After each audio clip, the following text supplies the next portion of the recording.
আসসালামু আলাইকুম, কেমন আছেন সবাই? অনেক দিন পর আবার ব্লগ দিচ্ছি। আসলে দিব করে আর হয়ে ওঠে নাই। আর এর মাঝখানে আমি যখন জুলাই বিপ্লব নিয়ে কিছু লিখছিলাম, আমার মানে চ্যানেলটাতে কমিউনিটি গাইডলাইন স্ট্রাইকও এসেছিলো। সেই হিসেবে একদম আরও নেহা চলে আসছে যে ব্লগ দিব। এখন ভাবতেছি টুকটাক কিছু ব্লগ দিলে আসলে অনেক ইফেক্টিভ আছে, মানে এটার ক্ষেত্রে অনেক ইফেক্টিভ আর কি।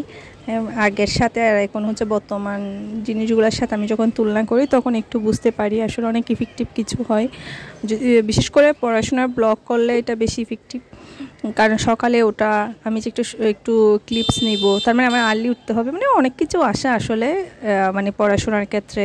আর একটু মানুষ যখন দেখে তখন নিজেরও ভালো লাগা কাজ করে, না আসলে এপ্রিসিয়েট যখন করে তখন পড়ার উৎসাহটাও ভালো লাগে, মনে হয় আমি রাইট ট্রেকে আছি, এরকম আর কি। টুকটাক কিছু জিনিস আসলে ভালো লাগা কাজ করে। যারা ব্লগ করে আসলে তারাই বুঝতে পারবে, মানে ব্লগ করার আগে এবং পরে যে টাইমগুলো হয় ওগুলাতে বুঝতে পারবে।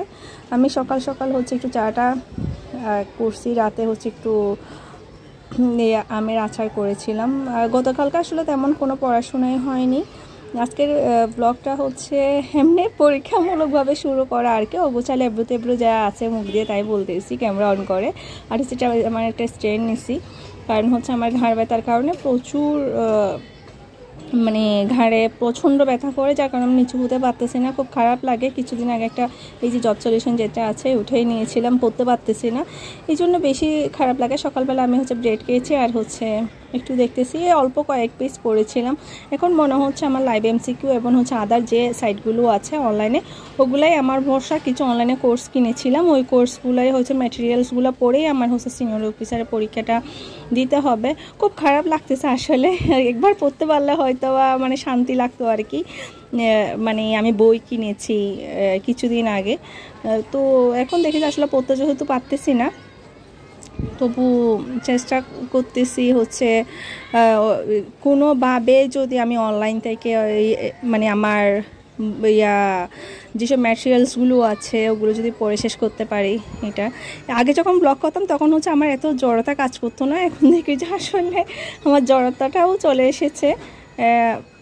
মানে কি বলবো না এই টাইপসের হয়ে গেছে আর কি, অনেক জড়তা কাজ করে। আসলে ব্লগ যখন করতাম তখন ফ্লুয়েন্টলি একদম সুন্দর করে ননস্টপ কথা বলতে পারতাম, এখন দেখে এটা হয় না। সবাই আমার জন্য দোয়া করবেন, আমি একটু অসুস্থ অনেক বেশি। আর আপনারা যদি চান তাহলে আমি রেগুলার টুকটাক দেওয়ার ট্রাই করব, মানে কিছু ভিডিও দেওয়ার ট্রাই করব আর কি। আর সবার প্রিপারেশনের কী অবস্থা আর একটু কমেন্ট করে জানান। যারা যারা সিনিয়র অফিসার পরীক্ষা দিচ্ছেন, এখন তো আর্টস ফ্যাকাল্টি নেবে না বিআইবি, এমনি একটা কনফিউশনে আছে। হয়তো আর্টস ফ্যাকাল্টি এখন লাস্টে এসে বলতেছে আর্টস ফ্যাকাল্টি নেবে। প্রশ্ন যাই করুক না কেন সবার টিমই একই থাকে, জিকে পার্ট বাংলা পার্ট কিছু কিছু জিনিস এদিক ওদিক হয় আর কি। জিকে তো সবারই ক্ষেত্রে ফিক্সড, বিআইবি নিক বা আর্টস ফ্যাকাল্টি নিক সবার ক্ষেত্রে একই রকমই হয়। ম্যাথে এদিক ওদিক হয়, যারা বিআইবি ম্যাথ পারে তাদের অবশ্য সমস্যা হবে না আর্টস ফ্যাকাল্টি নিলে। আর্টস ফ্যাকাল্টি বরং ইজি করে, ইংলিশও ইজি করে, ওদের সবচেয়ে কঠিন হয় আর্টস ফ্যাকাল্টির বাংলাটা। ওটা পড়াশোনা করলে মোটামুটি টুকটাক কিছুটা পড়লে যতটুকু পারা যায় আর কি, বাকিগুলা দিয়ে কাভার করা যাবে এইটুকু। ম্যাথ কিন্তু অনেক ইজি করে দেখলাম। যাই হোক, সবার জন্য শুভকামনা, আমার জন্য শুভকামনা। মেইন কথা পড়াশোনাটা করতে হবে। আমিও চেষ্টা করতেছি যতটুকু পারি অতটুকু এফোর্ট দিয়ে করার। খুব আশা ছিল আসলে, মানে এই বাসভিত্তিকে সিনিয়র অফিসার পরীক্ষাটা খুব ভালোভাবে দিবা, আসলে অতি আশা নিষ্ফল, সেটা আমার ক্ষেত্রে হয়েছে।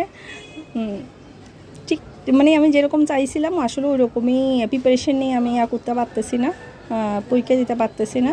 কালকে সম্পূর্ণ বেড রেস্টে ছিলাম, ডাক্তার বলছে আমাকে পড়াশোনাটা কি করা খুব জরুরি। উনি আমার থেকে প্রশ্ন করতেছিল, মানে আমাকে উনি এমন ঘুমের ওষুধ দিছে আমি যাতে অনেকক্ষণ ঘুমিয়ে থাকতে পারি আর কি। রাতে আর সকালে দিলে তো রাতে খেলে সকালে মানে কখন সকাল হয়ে যায় সেটা বুঝতে পারি না, আর দিনে যখন খাই সেটা 12টা থেকে মানে আমার মাথা ঘুরানো স্টার্ট হয়, সেটা কাজ করে একেবারে 5টা 6টা অবধি। তখন তো আবার সন্ধ্যার একটু পরে কয়েক ঘন্টা একটু কাজ থাকে, রিল্যাক্স থাকে, এরপরে আবার মানে ঘুম, ওষুধ খেলে আবার ঘুম শুরু হয়।